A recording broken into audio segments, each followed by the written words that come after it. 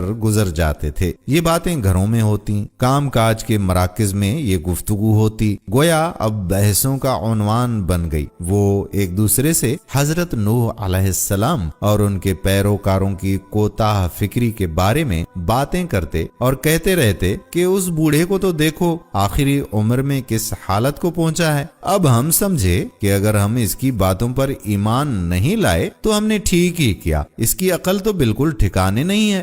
دوسری طرف حضرت نوح علیہ السلام بڑی استقامت اور پامردی سے اپنا کام بے پناہ عزم کے ساتھ جاری رکھے ہوئے تھے، اور یہ ان کے ایمان کا نتیجہ تھا۔ وہ ان کو باطن دل کے اندھوں کی بے بنیاد باتوں سے بے نیاز اپنی پسند کے مطابق تیزی سے پیش رفت کر رہے تھے، اور دن بدن کشتی کا ڈھانچہ مکمل ہو رہا تھا۔ کبھی کبھی سر اٹھا کر ان سے یہ پرمعنی بات کہتے کہ اگر آج تم ہمارا مذاق اڑاتے ہو تو ہم بھی جلدی ہی اسی طرح سے تمہارا مذاق اڑائیں گے۔ وہ دن کہ جب تم طوفان کے درمیان سرگرداں ہو کر سراسیما ہو کر ادھر ادھر بھاگو گے اور تمہیں کوئی پناہ گاہ نہیں ملے گی، موجوں میں گھرے فریاد کرو گے کہ ہمیں بچا لو۔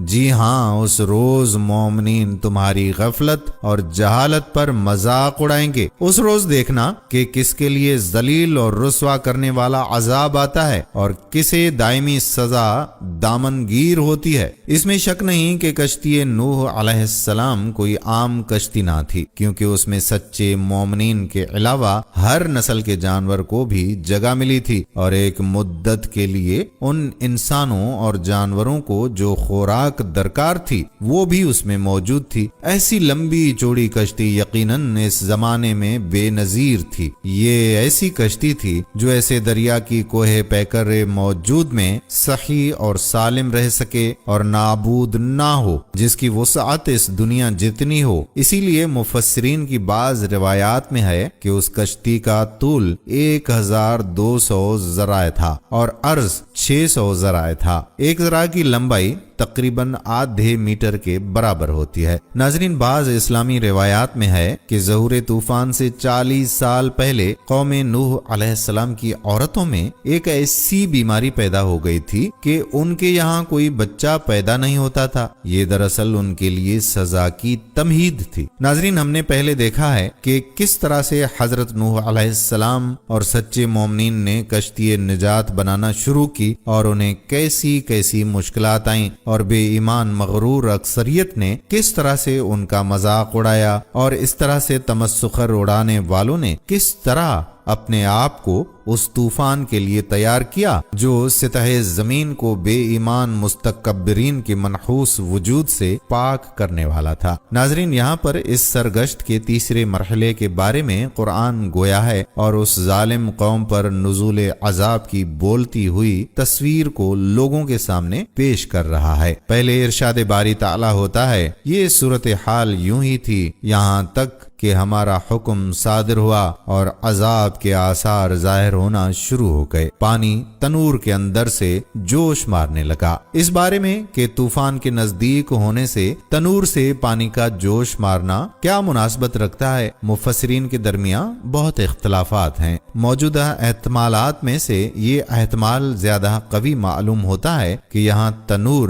اپنے حقیقی اور مشہور معنی میں آیا ہے، اور ہو سکتا ہے کہ اس سے مراد کوئی خاص تنور بھی نہ ہو، بلکہ ممکن ہے کہ اس سے یہ نقطہ بیان کرنا مقصود ہو کہ تنور جو عام طور پر آگ کا مرکز ہے، جب اس میں سے پانی جوش مارنے لگا تو حضرت نوح علیہ السلام اور ان کے اصحاب متوجہ ہوئے کہ حالت تیزی سے بدل رہی ہے اور انقلاب قریب تر ہے، یعنی کہاں آگ اور کہاں پانی۔ بالفاظ دیگر جب انہوں نے یہ دیکھا کہ زیر زمین پانی کی سطح اس قدر اوپر آ گئی ہے کہ وہ تنور کے اندر سے جو عام طور پر خشک، محفوظ اور اونچی جگہ بنایا جاتا ہے، جوش مار رہا ہے، تو وہ سمجھ گئے کہ کوئی اہم امر درپیش ہے اور قدرت کی طرف سے کسی نئے حادثے کا ظہور ہے، اور یہی امر حضرت نوح علیہ السلام اور ان کے اصحاب کے لیے خطرے کا الارم تھا کہ وہ اٹھ کر کھڑے ہوں اور تیار رہیں۔ شاید غافل اور جاہل قوم نے بھی اپنے گھروں کے تنوروں میں پانی کو جوش مارتے دیکھا ہو، بہرحال وہ ہمیشہ کی طرح خطرے کے ان پر معنی خدائی نشانات سے آنکھ کان بند کیے گزر گئے، یہاں تک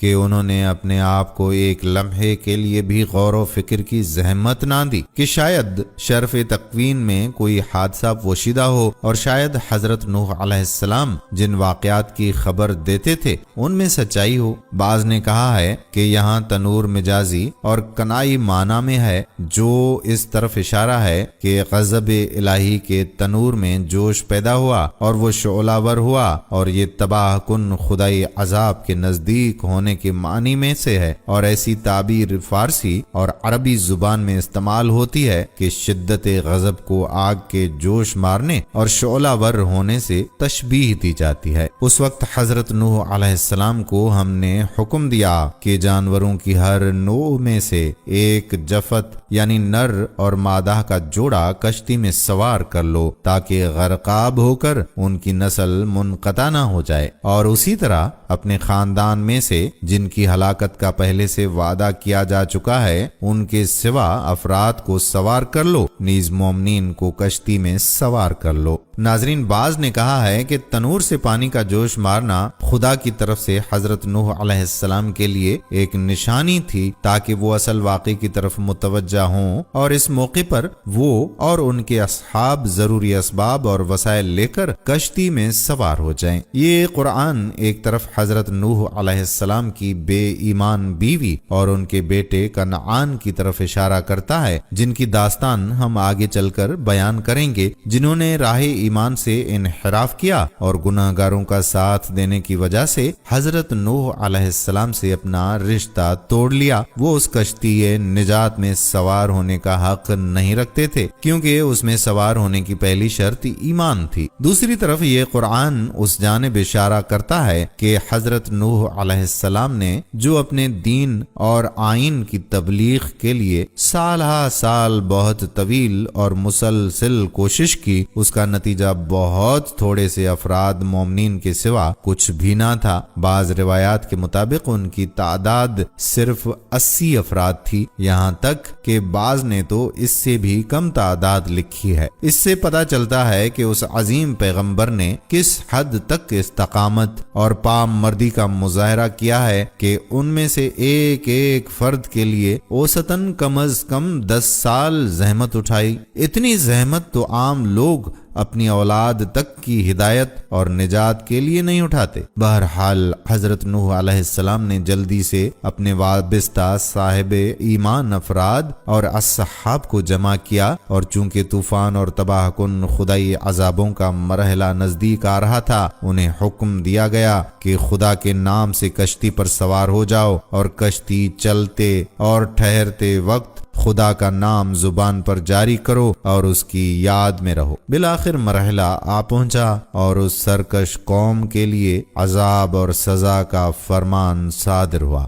تیرا وتار بادل جو سیاہ رات کے ٹکڑوں کی طرح تھے سارے آسمان پر چھا گئے اور اس طرح ایک دوسرے پر تہ بتہ ہوئے کہ جس کی نظیر اس سے پہلے نہیں دیکھی گئی تھی۔ پے در پے سخت بادل گرجتے، خیرہ کن بجلیاں پورے آسمان پر چمکتی رہیں۔ آسمانی فضا گویا ایک بہت بڑے وحشت ناک حادثے کی خبر دے رہی تھی۔ بارش شروع ہو گئی اور پھر تیز سے تیز ہوتی چلی گئی۔ بارش کے قطرے موٹے سے موٹے ہوتے چلے گئے، جیسا کہ قرآن مجید میں ارشاد باری تعالیٰ ہوا، گویا آسمان کے تمام دروازے کھل گئے اور پانی کا ایک سمندر ان کے اندر سے نیچے گرنے لگا۔ دوسری طرف زیر زمین پانی کی سطح اس قدر بلند ہو گئی کہ ہر طرف سے پرجوش چشمے ابل پڑے۔ یوں زمین و آسمان کا پانی آپس میں مل گیا اور زمین، پہاڑ، دشت، بیابان اور درہ ارض ہر جگہ پانی جاری ہو گیا۔ بہت جلد زمین کی سطح ایک سمندر کی صورت اختیار کر گئی۔ تیز ہوائیں چلنے لگیں جن کی وجہ سے پانی کی کوہ پے کر موجیں امٹنے لگیں۔ اس عالم میں کشتی نوح علیہ السلام کوہ پے کر موجوں کا سینہ چیرتے ہوئے آگے بڑھتی رہی۔ پسر نوح علیہ السلام ایک طرف اپنے باپ سے الگ کھڑا تھا۔ نوح علیہ السلام نے پکارا، میرے بیٹے ہمارے ساتھ سوار ہو جاؤ اور کافروں کے ساتھ نہ ہو ورنہ فنا ہو جاؤ گے۔ پیغمبر بزرگوار حضرت نوح علیہ السلام نے نہ صرف باپ کی حیثیت سے بلکہ ایک انتھک پر امید مربی کے طور پر آخری لمحے تک اپنی ذمہ داری سے دستبرداری نہ کی، اس امید پر کہ شاید ان کی بات سنگ دل بیٹے پر اثر کر جائے، لیکن افسوس کہ برے ساتھی کی بات اس کے لیے زیادہ پرتاثیر تھی، لہذا دل سوز باپ کی گفتگو اپنا مطلوبہ اثر نہ کر سکی۔ وہ ہٹ دھرم اور کوتاہ فکر تھا، اسے گمان تھا کہ غضب خدا کا مقابلہ بھی کیا جا سکتا تھا، اس لیے اس نے پکار کر کہا، ابا میرے لیے جوش میں نہ آؤ، میں عنقریب پہاڑ پر پناہ لے لوں گا جس تک یہ سیلاب نہیں پہنچ سکتا۔ حضرت نوح علیہ السلام پھر بھی مایوس نہ ہوئے، دوبارہ نصیحت کرنے لگے کہ شاید کوتاہ فکر بیٹا غرور اور خود سری کے مرکب سے اتر آئے اور راہ حق پر چلنے لگے۔ انہوں نے کہا، میرے بیٹے آج حکم خدا کے مقابلے میں کوئی طاقت پناہ نہیں دے سکتی۔ نجات صرف اس شخص کے لیے ہے کہ رحمت خدا جس کے لیے شامل حال ہو۔ پہاڑ تو معمولی سی چیز ہے، خود کرۂ ارض بھی معمولی سی چیز ہے۔ سورج اور تمام نظام شمسی اپنے خیرہ کن عظمت کے باوجود خدا کی قدرت لا یزال کے سامنے ذرہ بے مقدار سے زیادہ حیثیت نہیں رکھتا۔ اسی دوران ایک موج اٹھی اور آگے آئی، مزید آگے بڑھی اور پسر نوح کو ایک تنکے کی طرح اس کی جگہ سے اٹھایا اور اپنے اندر درہم برہم کر دیا اور باپ بیٹے کے درمیان جدائی ڈال دی اور اسے غرق ہونے والوں میں شامل کر دیا۔ جب حضرت نوح علیہ السلام نے اپنے بیٹے کو موجوں کے درمیان دیکھا تو شفقت پدری نے جوش مارا، انہیں اپنے بیٹے کی نجات کے بارے میں وعدہ الہی یاد آیا۔ انہوں نے درگاہ الہی کا رخ کیا اور کہا، اے میرے پروردگار، میرا بیٹا میرے اہل اور میرے خاندان میں سے ہے اور تو نے وعدہ فرمایا تھا کہ میں تیرے خاندان کو طوفان اور ہلاکت سے نجات دے دوں گا اور تو تمام حکم کرنے والوں سے برتر ہے اور تو ایفائے عہد کرنے میں محکم تر ہے۔ یہ وعدہ اسی چیز کی طرف اشارہ ہے جو سورہ ہود میں موجود ہے، جہاں فرمایا گیا، ہم نے نوح علیہ السلام کو حکم دیا کہ جانوروں کی ہر نوع میں سے ایک جوڑا کشتی میں سوار کر لو اور اسی طرح اپنے خاندان کو سوائے اس شخص کے جس کی نابودی کے لیے فرمان خدا جاری ہو چکا ہے۔ حضرت نوح علیہ السلام نے خیال کیا کہ سوائے اس کے کہ جس کی نابودی کے لیے فرمان خدا جاری ہو چکا ہے، اس سے مراد صرف انہی کی بے ایمانی اور مشرک بیوی ہے اور ان کا بیٹا کنعان اس میں شامل نہیں، لہذا انہوں نے بارگاہ خداوندی میں ایسا تقاضا کیا، لیکن فوراً فوراً جواب ملا، ہلا دینے والا جواب اور ایک عظیم حقیقت واضح کرنے والا جواب، اے نوح وہ تیرے اہل اور خاندان میں سے نہیں ہے بلکہ وہ غیر صالح عمل ہے، وہ نالائق شخص ہے، اور تجھ سے مکتبی اور مذہبی رشتہ ٹوٹنے کی وجہ سے خاندانی رشتے کی کوئی حیثیت نہیں رہی۔ اب جب کہ ایسا ہے تو مجھ سے ایسی چیز کا تقاضا کر جس کے بارے میں تجھے علم نہیں، میں تجھے نصیحت کرتا ہوں کہ جاہلوں میں سے نہ ہو جا۔ حضرت نوح علیہ السلام سمجھ گئے کہ یہ تقاضا بارگاہ الہی میں صحیح نہ تھا، اور اس سے بیٹے کی نجات کو خاندان کی نجات کے بارے میں خدا کے وعدے میں شامل نہیں سمجھنا چاہیے۔ لہٰذا آپ نے پروردگار کا رخ کیا اور کہا، اے میرے پروردگار، میں تجھ سے پناہ مانگتا ہوں اس امر سے تجھ سے کسی ایسی چیز کی خواہش کروں جس کا علم مجھے نہیں، اور اگر تو نے مجھے نہ بخشا اور اپنی رحمت میرے شامل حال نہ کی تو میں ضیاءکاروں میں سے ہو جاؤں گا۔ ناظرین، آخرکار پانی کی ٹھاٹھیاں مارتی ہوئی لہروں نے تمام جگہوں کو گھیر لیا، پانی کی سطح بلند سے بلند تر ہوتی چلی گئی۔ جاہل گناہ گاروں نے یہ گمان کیا کہ یہ ایک معمولی سا طوفان ہے، وہ اونچی جگہوں اور پہاڑوں پر پناہ گزین ہو جائیں گے، لیکن پانی ان کے اوپر سے بھی گزر گیا اور تمام جگہیں پانی کے نیچے چھپ گئیں، اور طغیان گروں کے جسم، ان کے بچے کچے گھروں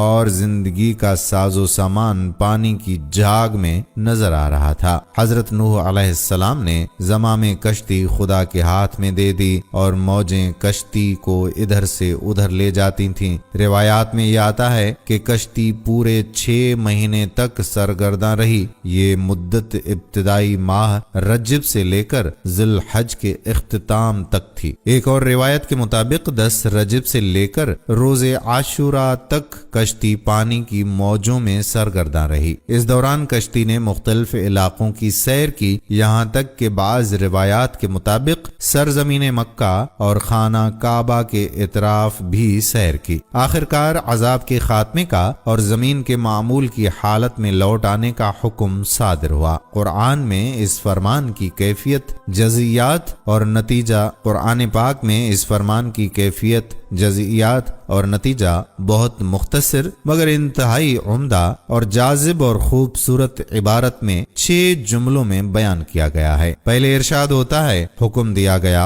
اے زمین اپنا پانی نگل جا، اور آسمان کو حکم ہوا اے آسمان ہاتھ روک لے۔ پانی نیچے بیٹھ گیا اور کام ختم ہو گیا، اور کشتی کوہ جودی کے دامن سے آ لگی۔ اس وقت کہا گیا، دور ہو ظالم قوم۔ ناظرین، یہ قرآنی تعبیرات مختصر ہوتے ہوئے بھی نہایت مؤثر اور دلنشین ہیں۔ یہ بولتی ہوئی زندہ تعبیرات ہیں اور تمام تر زیبائی کے باوجود ہلا دینے والی ہیں۔ بعض علماء عرب کے بقول مذکورہ آیت قرآنی میں سے فصیح ترین اور بلیغ ترین آیت ہے، اور تواریخ میں اس کی شہادت موجود ہے۔ لکھا گیا ہے کہ کچھ کفار قریش قرآن سے مقابلے کے لیے اٹھ کھڑے ہوئے۔ انہوں نے مصمم ارادہ کر لیا کہ قرآنی آیات جیسی کچھ آیات گھڑیں، اور ان سے تعلق رکھنے والوں نے انہیں 40 دن تک بہترین غذائیں مہیا کی، مشروبات فراہم کیے، اور ان کی ہر فرمائش پوری کی۔ خالص گندم کا میدہ،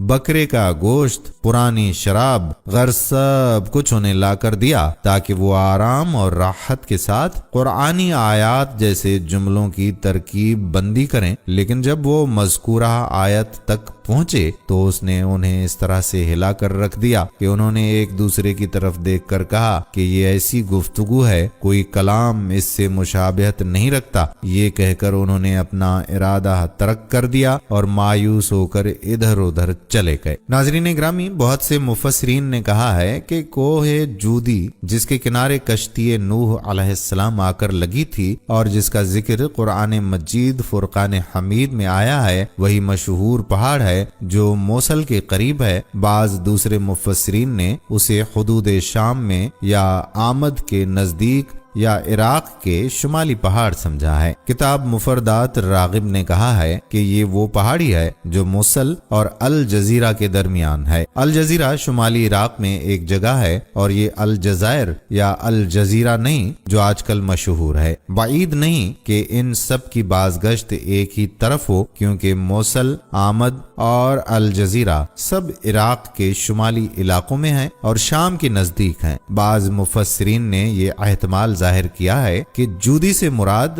ہر مضبوط پہاڑی اور محکم زمین ہے، یعنی کشتی نوح محکم زمین پر لگر اندوز ہوئی اور جو اس کی سواریوں کے اترنے کے لیے مناسب تھی، لیکن مشہور و معروف وہی پہلی معنی ہے۔ ناظرین، حضرت نوح علیہ السلام اور ان کی سبق آموز سرگشت کے بارے میں آخری حصہ ہے۔ ان میں حضرت نوح علیہ السلام کے کشتی سے اترنے اور نئے سرے سے روئے زمین پر معمول کی زندگی گزارنے کی طرف اشارہ کیا گیا ہے۔ لہٰذا قرآن مجید میں ارشاد باری تعالیٰ ہوتا ہے کہ نوح علیہ السلام سے کہا گیا کہ سلامتی اور برکت کے ساتھ جو ہماری طرف سے تم پر اور تمہارے ساتھیوں پر ہے اتر آؤ۔ اس میں کوئی شک نہیں کہ طوفان نے زندگی کے تمام تر آثار کو درہم برہم کر دیا تھا۔ فطری طور پر آباد زمین، لہلہاتی چراگاہیں اور سرزمین باغ سب کے سب ویران ہو چکے تھے۔ اس موقع پر شدید خطرہ تھا کہ حضرت نوح علیہ السلام اور ان کے اصحاب اور ساتھی زندگی گزارنے اور غذا کے سلسلے میں بہت تنگی کا شکار ہوں گے، لیکن خدا تعالیٰ نے ان مومنین کو اطمینان دلایا کہ برکت الہی کے دروازے تم پر کھل جائیں گے اور زندگی اور معاش کے حوالے سے تمہیں کوئی پریشانی لاحق نہیں ہوگی۔ علاوہ ازیں ممکن تھا کہ حضرت نوح علیہ السلام اور ان کے پیروکاروں کو اپنی سلامتی کے حوالے سے یہ پریشانی ہوتی کہ طوفان کے بعد باقی ماندہ ان گندے پانیوں جو ہڑوں اور دلدلوں کے ہوتے ہوئے زندگی خطرے سے دوچار ہوگی۔ لہٰذا خدا تعالیٰ اس سلسلے میں بھی انہیں اطمینان دلاتا ہے کہ تمہیں کسی قسم کا کوئی خطرہ لاحق نہیں ہوگا، اور وہ ذات جس نے ظالموں کی نابودی کے لیے طوفان بھیجا ہے، اہل ایمان کی سلامتی اور برکت کے لیے بھی ماحول فراہم کر سکتی ہے۔ اسی بنا پر جس طرح حضرت نوح علیہ السلام اور ان کے ساتھی پروردگار کے لامتناہی لطف و کرم کے سائے میں طوفان کے بعد ان مشکلات کے باوجود سلامتی اور برکت کے ساتھ جیتے رہے، اسی طرح مختلف قسم کے جانور جو حضرت نوح علیہ السلام کے ساتھ کشتی سے اترے تھے، خدا کی طرف سے سلامتی اور حفاظت کے ساتھ اور اس کے لطف و کرم کے سائے میں زندگی بسر کرتے رہے۔ قرآنی بہت سی آیات کے ظاہر سے معلوم ہوتا ہے کہ طوفان نوح کسی خاص علاقے کے لیے نہ تھا، بلکہ پوری زمین پر رونما ہوا تھا، کیونکہ لفظ ارض زمین متعلق طور پر آیا ہے۔ خداوندہ روئے زمین پر ان کافروں میں سے کسی کو زندہ نہ رہنے دے کہ جن کے بارے میں اصلاح کی کوئی امید نہیں۔ ناظرین، اسی طرح سے سورہ ہود میں ارشاد ہوتا ہے، اے زمین اپنا پانی نگل لے۔ بہت سے تواریخ سے بھی طوفان نوح علیہ السلام کے عالمگیر ہونے کی خبر ملتی ہے۔ اس لیے کہا جاتا ہے کہ موجودہ تمام نسلیں حضرت نوح علیہ السلام کے 3 بیٹوں حام، سام اور یافس کی اولاد میں سے ہیں، جو کہ زندہ بچ گئے تھے۔ طبیعی تاریخ سے بھی ایک سیلابی بارشوں کے نام سے دور کا پتہ چلتا ہے، اور اس دور کو اگر لازمی طور پر جانداروں کی پیدائش سے قبل سمجھیں تو وہ بھی طوفان نوح پر حق بجانب ہو سکتا ہے۔ یہ صحیح ہے کہ ایک فاسد اور بری قوم کو نابود ہونا چاہیے، چاہے وہ کسی ذریعے سے نابود ہو، اس سے فرق نہیں پڑتا، لیکن آیت قرآنی میں غور کرنے سے پتہ چلتا ہے کہ عذاب و سزا اور قوموں کے گناہوں میں ایک قسم کی مناسبت تھی اور ہے۔ فرعون نے عظیم دریائے نیل اور اس کے پر برکت پانی کو اپنی قوت و طاقت کا ذریعہ بنا رکھا تھا۔ یہ بات جاذب نظر ہے کہ وہی اس کی نابودی کا سبب بنا۔ نمرود کو اپنے عظیم ظلم پر بھروسہ تھا، اور ہم جانتے ہیں کہ حشرات الارض کے چھوٹے سے لشکر نے اسے اور اس کے ساتھیوں کو شکست دے دی تھی۔ قوم نوح علیہ السلام زراعت پیشہ تھی، ان کی کثیر دولت کا دار و مدار زراعت پر ہی تھا، جیسا کہ بہت سی روایات سے معلوم ہوتا ہے کہ حضرت نوح علیہ السلام کوفہ میں رہتے تھے۔ دوسری طرف بعض روایات کے مطابق طوفان مکہ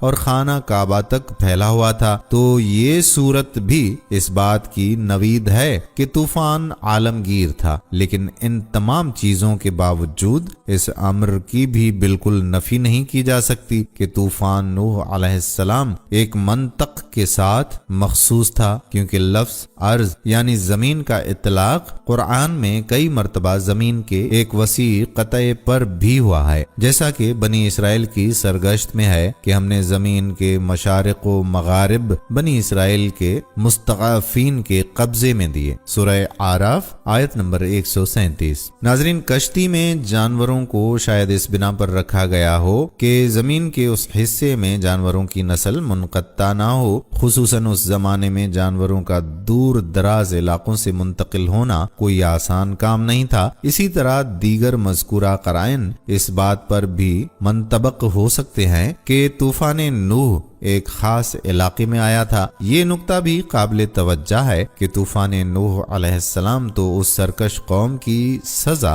اور عذاب کے طور پر تھا، اور ہمارے پاس کوئی ایسی دلیل نہیں ہے کہ جس کی بنا پر یہ کہا جا سکے کہ حضرت نوح علیہ السلام کی دعوت تمام روئے زمین پر پہنچی تھی۔ اصولی طور پر اس زمانے کے وسائل اور ذرائع کے ساتھ ایک پیغمبر کی دعوت کا اس کے اپنے زمانے میں زمین کے تمام خطوں اور تمام تر علاقوں تک پہنچنا بعید نظر آتا ہے۔ بہرحال اس عبرت خیز واقعے کو بیان کرنے سے قرآن کریم کا مقصد یہ ہے کہ اس میں چھپے اہم تربیتی نکات بیان کیے جائیں۔ اس سے کوئی فرق نہیں پڑنا چاہیے کہ یہ واقعہ عالمی ہو یا کسی ایک علاقے سے تعلق رکھتا ہو۔ قرآن مجید دو بے تقوی عورتوں کی سرنوشت جو دو بزرگ پیغمبروں کے گھر میں تھیں اور دو مومن اور ایثار گر خواتین کی سرنوشت بیان کرتا ہے، جن میں سے ایک تاریخ کے جابر ترین شخص کے گھر میں تھی۔ پہلے فرماتا ہے کہ خدا نے کافروں کے لیے ایک مثال بیان کی ہے، نوح علیہ السلام کی بیوی کی مثال اور لوط علیہ السلام کی بیوی کی مثال۔ وہ دونوں ہمارے دو صالح بندوں کے ماتحت تھیں، لیکن انہوں نے ان سے خیانت کی، لیکن ان دو عظیم پیغمبروں سے ان کے ارتباط نے عذاب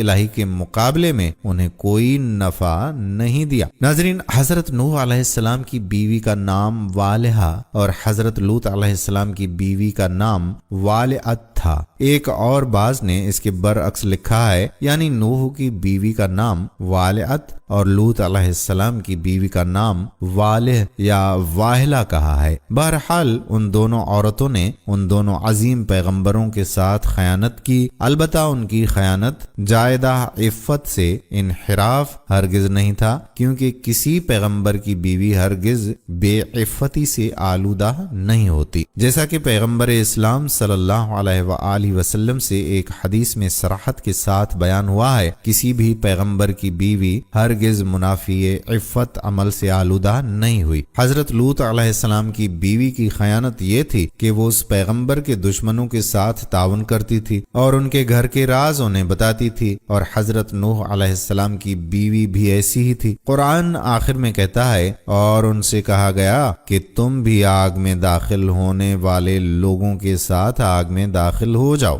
ناظرین، روئے زمین کے تمام لوگ جو اس طوفان جو در حقیقت غضب الہی اور مظلوم پیغمبر علیہ السلام کی بد دعا کا عذاب تھا، وہ غرق ہو گئے۔ اس وقت اللہ تعالی عز و جل نے زمین کو اس پانی کے نگل لینے کا حکم دیا جو اس کا اگلا ہوا اور آسمان کا برسایا ہوا تھا۔ ساتھ ہی آسمان کو بھی پانی برسانے سے روک دیا گیا اور حکم ہوا کہ پانی گھٹنے لگا اور کام پورا ہو گیا، یعنی تمام کافر نابود ہو گئے، صرف کشتی والے مومن ہی بچے۔ کشتی بحکم ربی جودی پر رکی۔ حضرت مجاہد رحمت اللہ علیہ کہتے ہیں کہ یہ جزیرہ میں ایک پہاڑ ہے، سب پہاڑ ڈبو دیے گئے تھے اور یہ پہاڑ بوجہ اپنی عاجزی اور تواضع کے غرق ہونے سے بچتا رہا۔ یہیں کشتی نوح علیہ السلام لنگر انداز ہوئی۔ قتادہ رحمت اللہ علیہ فرماتے ہیں کہ مہینے بھر تک یہیں لگی رہی اور سب اتر گئے، اور کشتی لوگوں کی عبرت کے لیے یہیں ثابت و سالم رکھی رہی، یہاں تک کہ اس امت کے اول لوگوں نے بھی اسے دیکھ لیا۔ حالانکہ اس کے بعد کی بہترین اور مضبوط سینکڑوں کشتیاں بنی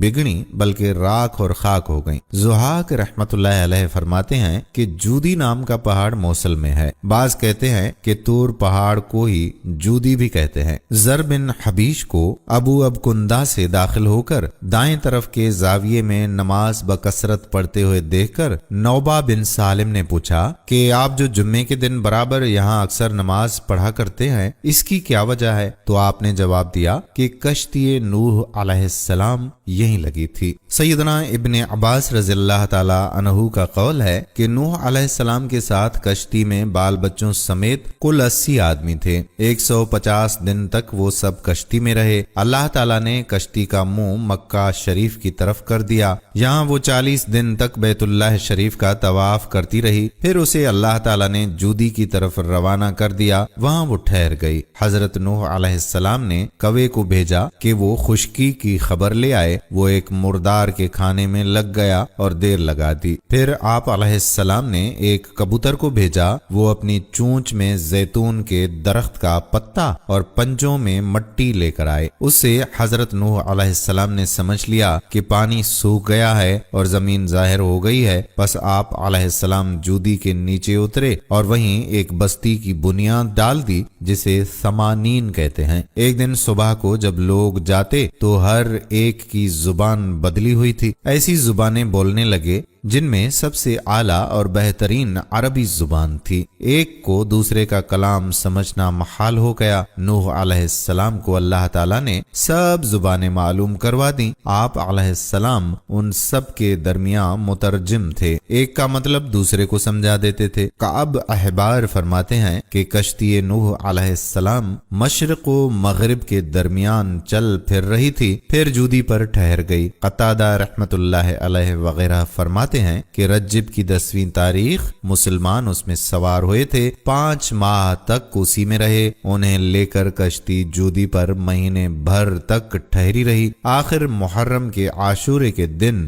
وہ سب اس میں سے اترے۔ اس قسم کی ایک مرفوع حدیث بھی ابن جریر میں ہے، انہوں نے اس دن روزہ بھی رکھا، واللہ عالم۔ مسند احمد میں ہے کہ نبی کریم صلی اللہ علیہ وآلہ وسلم نے چند یہودیوں کو عاشورہ کے دن روزہ رکھتے ہوئے دیکھ کر ان سے اس کا سبب دریافت فرمایا تو انہوں نے کہا کہ اسی دن اللہ تعالیٰ نے حضرت موسیٰ علیہ السلام اور بنی اسرائیل کو دریا سے پار اتارا تھا اور فرعون اور اس کی قوم کو ڈبو دیا تھا، اور اسی دن کشتی نوح علیہ السلام جودی پر لگی تھی۔ پس ان دونوں پیغمبروں علیہما السلام نے شکر الہی کا روزہ اس دن رکھا تھا۔ آپ صلی اللہ علیہ وآلہ وسلم نے یہ سن کر فرمایا کہ پھر موسیٰ علیہ السلام کا سب سے زیادہ حقدار میں ہوں اور اس دن کے روزے کا میں زیادہ مستحق ہوں۔ پس آپ صلی اللہ علیہ وآلہ وسلم نے اس دن کا روزہ رکھا اور اپنے اصحاب رضی اللہ عنہم اجمعین سے فرمایا کہ تم میں سے جو آج روزے سے ہو تو وہ اپنا روزہ پورا کرے، اور جو ناشتہ کر چکا ہو وہ بھی باقی دن نہ کھائے۔ یہ روایت اس سند سے تو غریب ہے، لیکن اس کے بعض حصے کے شاہد صحیح حدیث میں بھی موجود ہیں۔ پھر ارشاد ہوتا ہے کہ ظالموں کو خسارہ، ہلاکت اور رحمت حق سے دوری ہوئی، وہ سب ہلاک ہوئے، ان میں سے ایک بھی باقی نہ بچا۔ تفسیر ابن جریر اور تفسیر ابن ابی حاتم میں ہے کہ نبی کریم صلی اللہ علیہ وآلہ وسلم نے فرمایا کہ اگر اللہ تعالیٰ قوم نوح علیہ السلام میں سے کسی پر بھی رحم کرنے والا ہوتا تو اس بچے کی ماں پر رحم کرتا۔ نوح علیہ السلام اپنی قوم میں 950 سال تک ٹھہرے۔ آپ علیہ السلام نے ایک درخت بویا تھا جو 100 سال تک بڑا ہوتا اور بڑا ہوتا رہا، پھر اسے کاٹ کر تختے بنا کر کشتی بنانی شروع کر دی۔ کافر لوگ مذاق اڑاتے کہ یہ اس خشکی میں کشتی کیسے چلائیں گے؟ آپ علیہ السلام جواب دیتے تھے کہ ان قریب اپنی آنکھوں سے دیکھ لو گے۔ جب آپ علیہ السلام بنا چکے اور پانی زمین سے ابلنے اور آسمان سے برسنے لگا اور گلیاں اور راستے پانی سے ڈوبنے لگے تو اس بچے کی ماں، جسے اپنے اس بچے سے